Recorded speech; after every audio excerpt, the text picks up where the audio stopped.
Muted colors, a man staring at you from the box, an ancient time, a game named after a city. This could only be one thing. The next Arkham Horror expansion? No, actually. It's a Euro game where you're in charge of building a city in order to increase production and ultimately gain victory points. Still not specific enough? Okay, it's the 2007 game Phoenicia by designer Tom Lehman. Phoenicia comes in a fairly attractive box featuring a city scene.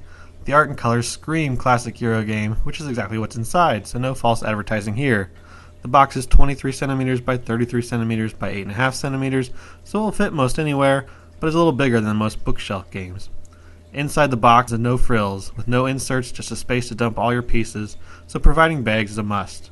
Overall, the box is nondescript, nothing particularly good or bad to note. Once you open the box, however, it's a totally different story, with both good and bad things to note. The game includes several thick cardboard tiles.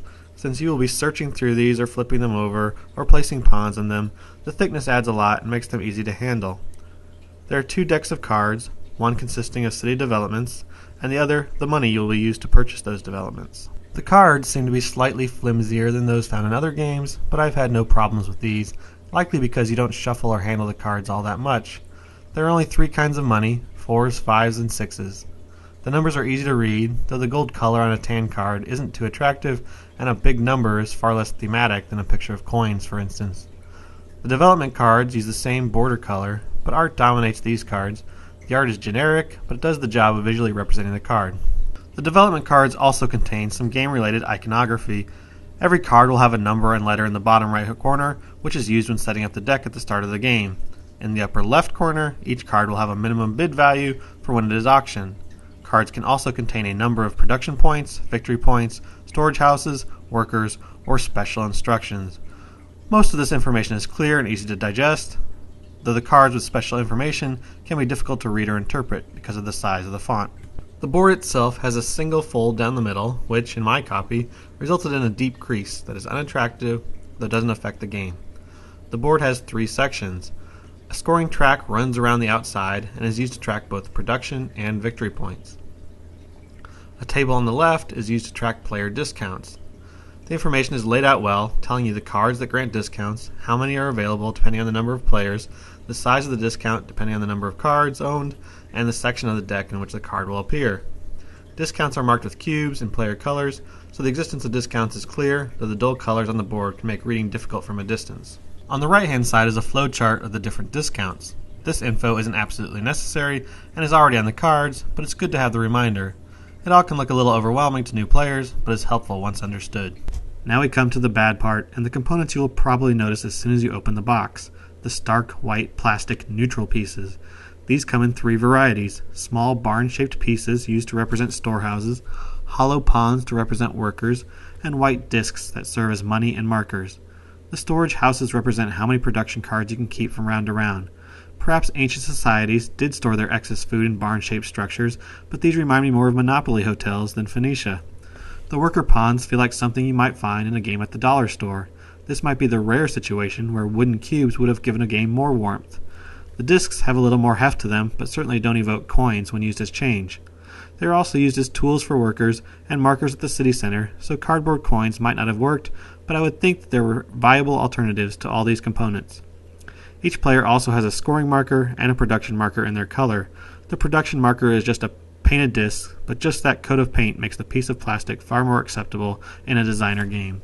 It would be difficult to build much theme from such abstract components, and Phoenicia certainly doesn't try too hard. Phoenicia belongs to the well-represented city-building genre, or at least that's what the rulebook claims. Supposedly, each player is the ruler of a small trading settlement, trying to develop into an empire through commercial, civic, and military upgrades.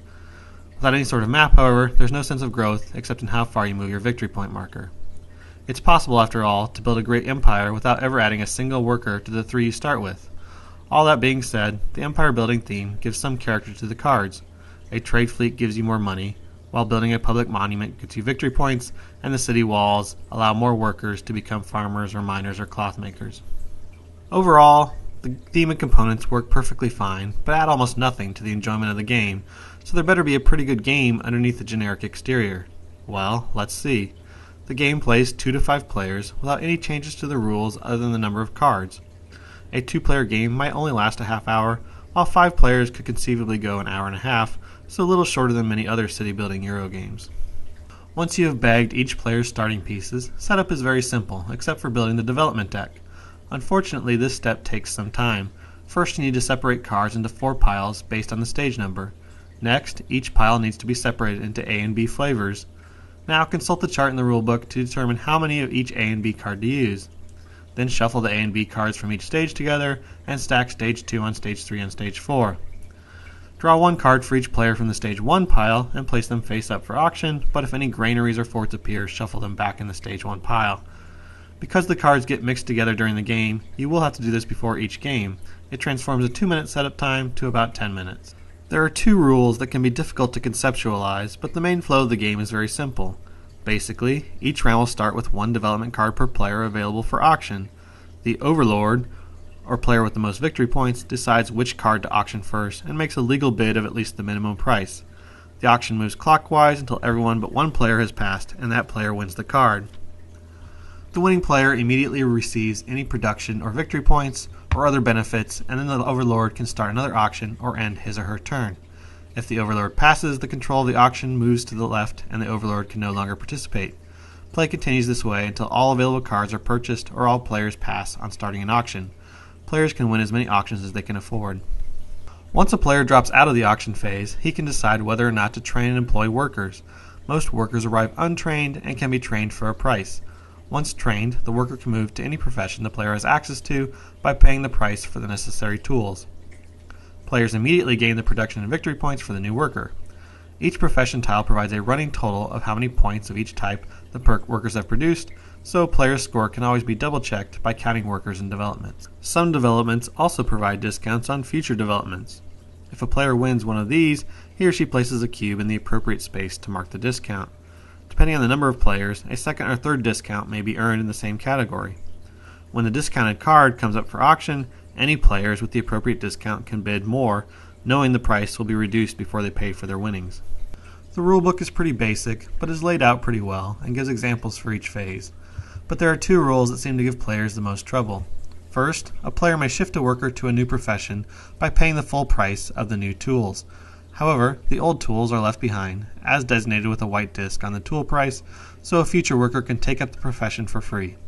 So, a hunter could become a farmer for a cost of 5. A white disc is placed on the hunting tile, so a future hunter can be employed without buying tools. Because a worker is being shifted instead of added, point totals must shift as well. A hunter provides 1 production and 1 victory point. A farmer provides 2 production and 1 victory point. So turning a hunter into a farmer results in a net gain of 1 production point. The concept is very simple, but all the numbers on the cards seem to complicate the process for new players. A player can also purchase tools for future workers, but should only do so to avoid losing unspent money, since each player has a storage limit. At the beginning of the game, a player can save 2 cards and 3 discs from round to round. This amount can be increased by purchasing a granary, which provides room for 4 cards and 6 discs, or just by gaining storage houses from developments. A player can keep 1 card per storage house. The confusing part is that a player with a granary can exchange a 4 or a 5 value card for an equal number of discs. Why do this? Well, it can save a card from being wasted later if your production exceeds your storage capacity. But also, before the next round, players can trade in 4 discs for 1 production card, assuming they have enough storage houses. So a player can trade in a value 4 card for 4 discs at the end of their turn, and then later trade those same 4 discs for a new card, hopefully a value 5 or 6. The confusing part is that these exchanges happen in separate phases. You can't just trade in all your value 4 cards for new cards. You have to have a granary and enough open space to store the discs while you go through the other administrative phases. I guess I can see the reasons for doing it this way, but if this could have been streamlined, it would really have helped the game click easier with new players. After all players have bought developments and shifted their workers, the administrative steps occur. All this means that the player with the most victory points is named the new Overlord, the auction area is restocked, and players receive the production cards and discs as designated by their current production points. At this point, players can trade in their 4 discs in for a card. Then, you do it all over again until someone reaches 32 points. So the game basically boils down to several rounds of receiving money, then using that money to buy developments and employ workers. All the charts and numbers suggest a lot more is going on than just an auction game, but there really isn't. Which is not to say the game is simple or lacks depth. Because of the discounts certain developments supply and the different types of things players are bidding on, each development will be valued differently by different players. If you are already producing as many cards as you have storage houses, then winning additional storage houses is vital. If you have the advanced mining tile, then a worker can be more effectively employed than by someone with just farming and hunting. If you already have one dyer, then it is important that your opponents stop you from getting a second or third, or else concede you will win all the dye houses as well with your massive discount. The game can therefore be played in a very straightforward manner. Each turn, spend as much money as you can to maximize your points and production.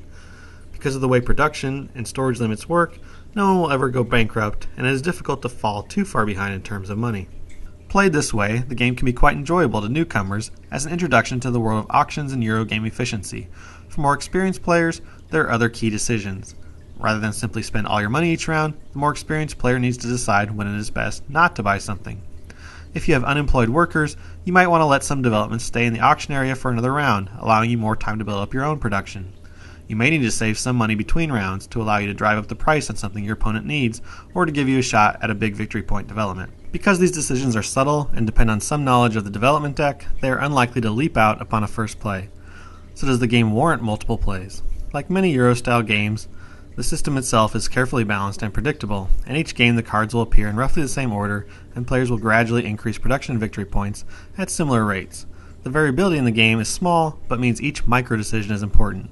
Your goal is to maximize how efficiently you acquire victory points while hindering your opponent's ability to do the same. And once you've mastered the less intuitive rules, gameplay should be quick and simple with little to no downtime. So who are the gamers who will look past Phoenicia's cosmetic flaws and find the beauty within? Well, the first requirement is a love of Euro games. The game is almost a collection of every stereotype out there about Euro-style games from the 2000s. From the highly abstracted theme to the minimalist components, from the central auction mechanism to the balancing act between victory points and wealth, this is a game about efficiently handling your resources through small tactical adjustments to your overall strategy. It's a game you can gradually improve at as you learn the cards, and that you can discuss in strategy articles because of the fairly stable gameplay. Let's assume that if you're still with me, that you do indeed like the sound of maximizing your victory point per production ratio. If Phoenicia is a distillation of Eurogame attributes, is there any reason to play Phoenicia rather than Puerto Rico or another auction game like Princes of Florence? Because of the empire-building theme and the number of components, Phoenicia will likely get compared to such games. However, the different paths to victory are not as noticeably divergent in Phoenicia as in the other two games, and the variable values of production cards makes it more open to the influence of luck. I think a better comparison for Phoenicia is to other lightly themed auction games such as High Society or Medici. In this comparison, Phoenicia seems more robust and interesting. Like these other classic auction games, gameplay is basically one auction after another, but Phoenicia's use of discounts and multiple resources to acquire in the form of workers, points, and storage adds some more depth to the auction mechanism. Phoenicia is also a much better two-player game than most other auction games. It's a shame that the production choices and a few fiddly rules make the game seem like a cheap, heavy strategy game rather than a meatier auction game. Ultimately, the game status in between light auction game and heavy strategy game makes it work with a couple different groups. As long as one player understands the more opaque rules and can warn players about some basic strategies at the beginning, Phoenicia can be a good introduction to heavier Euro strategy games. The auction mechanism keeps everyone involved, and the production mechanism means players always have enough money to do something. Here it works pretty well with 4 or 5 players, the types of players who would consider this a feature game for the evening. It also works well for 2 or 3 Euro enthusiasts who want an auction game that goes under an hour but is more than a filler game. If you're looking for such a game and aren't picky about bland themes or cheap plastic pawns, Phoenicia could be the one for you. This has been the Board Game Matchmaker, trying to help board games find gamers to love them.